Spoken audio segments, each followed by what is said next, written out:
بيبدأ فيلمنا مع سيدي وبتكون راكبة العربية ورايحة السوق وبتكون رايحة تشتري نبات، وهناك بتقابل كول وبتقعد تنقي الزرعة اللي هي عاوزاها، وكل ما يعرض عليها حاجة بتقوله إنها عاوزة نبات احتياجاته قليلة ومش محتاج اهتمام طول الوقت لأنها بتسافر كتير. فبينشف دماغه وبيقول لها إن هو مش هيبيع لها النبات لأنها مش هتهتم بيه، وان هي احسن لها تاخد نبات صناعي ومبيحتاجش اي اهتمام. فبتتضايق منه وبيتخانقوا خناقه اطفال كده، وبتاخد الصباره بتاعتها وبتمشي.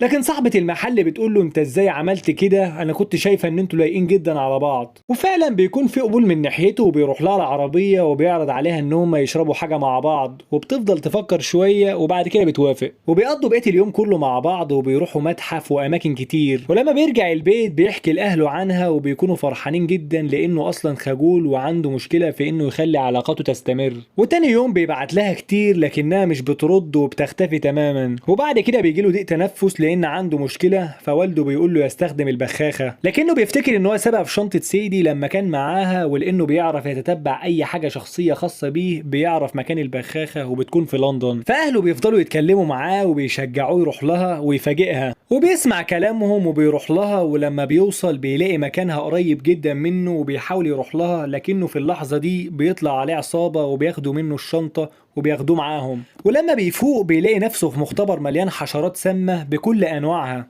وبيقعدوا يسألوه عن الشفرة وبيطلبوا منه يفكها، وهو طبعا مش فاهم أي حاجة. وبيقول لهم ان انتوا اختلط عليكم الموضوع وان هو مش الشخص اللي هم بيدوروا عليه، لكن هم طبعا ما بيصدقوهوش. وبيبقوا خلاص على وشك ان هم يخلوا الحشره دي تقرصه، لكن سيدي بتخش وبتضربهم، وكل طبعا مش فاهم اي حاجه. وبتقول له ان هم بيدوروا على شخص اسمه محصل الضرايب لكنهم خطفوك انت بالغلط. وبيقول لها انت جيتي هنا ازاي؟ فبتقول له انها عامله سريه للمخابرات، وطبعا بيندب حظه لانه وقع في حب قاتله محترفه. وبيطلعوا من الكهف لما بيخلصوا على كل اللي فيه وبيهربوا من المكان. وبعد كده بيطلع عليهم ناس من العصابة وبيدمروا العربية بتاعتهم وبياخدوها زحاليق لحد تحت، وبياخدوا اتوبيس وبيحاولوا يهربوا منهم. وفجأة بيتخانقوا تاني وبيقول لها ان كل اللي بيحصل ده بسببها. فبتقول له انت ايه اللي جابك هنا اصلا؟ وبتقول له ان انت سببت لي مشكلة في المهمة بتاعتي. وبتقول له كمان انا مش عارفة اصلا ازاي كنت بفكر ان انا لما ارجع هكلمك تاني. المهم الخناقة العبيطة دي بتخلص وبتقدر تتخلص من اللي اتبقى من العصابة. وبعد كده بيروحوا يقابلوا واحد اسمه ماركو عشان يرجع كول لامريكا مرة تانية، وبيدردشوا مع بعض. وكول بيسأله الناس دي بتطاردنا ليه؟ فبيقولوا انهم عاوزين يفكوا شفرة الشنطة لان فيها سلاح بيولوجي، والشخص اللي بيدور عليها مستعد يعمل اي حاجة عشان يفتحها. فكول بيسألها انت جيتي عشان تنقذيني ولا عشان الشفرة؟ فبتقول له لا عشان الشفرة طبعا. فبيفضلوا يتخانقوا شوية، وبعد ما الخناقة دي بتخلص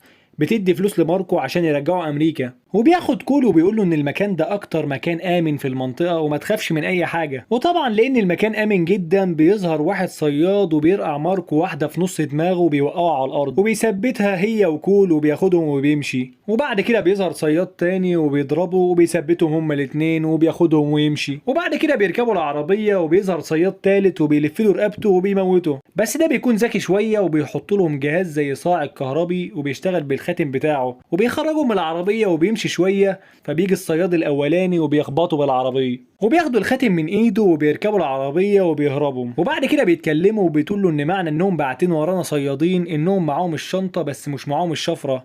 وبتقول له انا عندي خطه، وبتساله اذا كان بيثق فيها ولا لا، فبيقول لها لا. فبتقوم مناوله واحده في دماغه وبيغمى عليه، وبيصحى يلاقي نفسه متربط وقدام ليفيك ورجالته. وسيدي بتقول له ان كول هو رجل الضرائب الحقيقي لكنها مش بتمشي الا لما تاخد فلوسها. وبيركبوا الطيارة، لكن في نص الطريق الخطة بتاعتهم بتتكشف بعد ما العصابة بتفتش في تليفون كول وبيلاقوا صورة ليهم مع بعض وبيعرفوا كل حاجة. وبتقول لهم خلاص وبتعمل نفسها تطلع الشفرة وبتروح عاتياله الصاعق الكهربي، وأول ما بتكون في إيده بتروح مشغلاه فبيغمى عليه. وبيبدأوا يضربوا في بعض، وبيقوم واحد خابط سيدي بالسكينة في جنبها وبتطلب من كول ياخد الشنطة وينط من الطيارة، لكن كل ما بيسمعش كلامها وبيطوح الراجل وبياخدها هي والشنطة وبينط من الطيارة. وبعد 6 ساعات بيكونوا على جزيرة وبيكون كول عالج جرح سيدي، وبتكون سعيدة لما بتلاقي الشنطة معاهم وبتبعت إشارة للمنظمة بمكانهم. وفي الوقت ده رجالة ليفيك بيعرفوا مكانهم وبيقدروا يوصلوا لهم وبيهجموا عليهم وبيعرفوا ياخدوا منهم الشنطة. وبعد كده بتيجي السفن التابعة للمخابرات وبيحاولوا يقبضوا عليهم لكنهم بيهربوا منهم، وبعد كده بياخدوها هي وكول وبيرجعوا المقر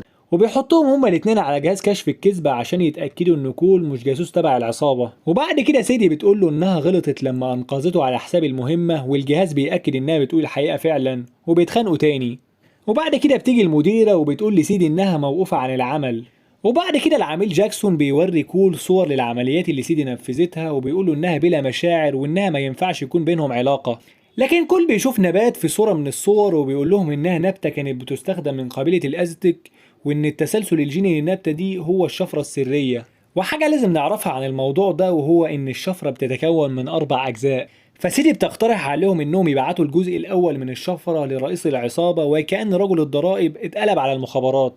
وكمان هيقولوا في الرسالة إن راجل الضرايب جاهز إنه يبيع بقية الأجزاء، وبيوافقوا على الاقتراح لكنهم بيقرروا يبعتوا كول بدلها لأن هو اللي معروف عند العصابة برجل الضرائب. وسيدي بتكون رافضة الموضوع تماما لكنهم بيمشوها لأنها موقوفة عن العمل. وبعد كده جاكسون بياخد كول وبيروح عند الفندق، وجاكسون بيكون متابع معاه كل حركاته عن طريق اللاسلكي. لكن رجالة ليفيك بيروحوا لهم وبيخلصوا عليهم والإشارة بتتقطع. لكن كول بيقرر يكمل المهمة لأنه حاسس إن سيدي مش هتسيبه وأكيد هتيجي تنقذه من هنا. وبعد كده ليفيك بيجيله لكنه بيفضل يتكلم ويماطل معاه في الكلام عشان يضيع الوقت. لكن في الاخر ليفيك بيكتشف ان الشفرة مش معاه وبيقرر يقتله.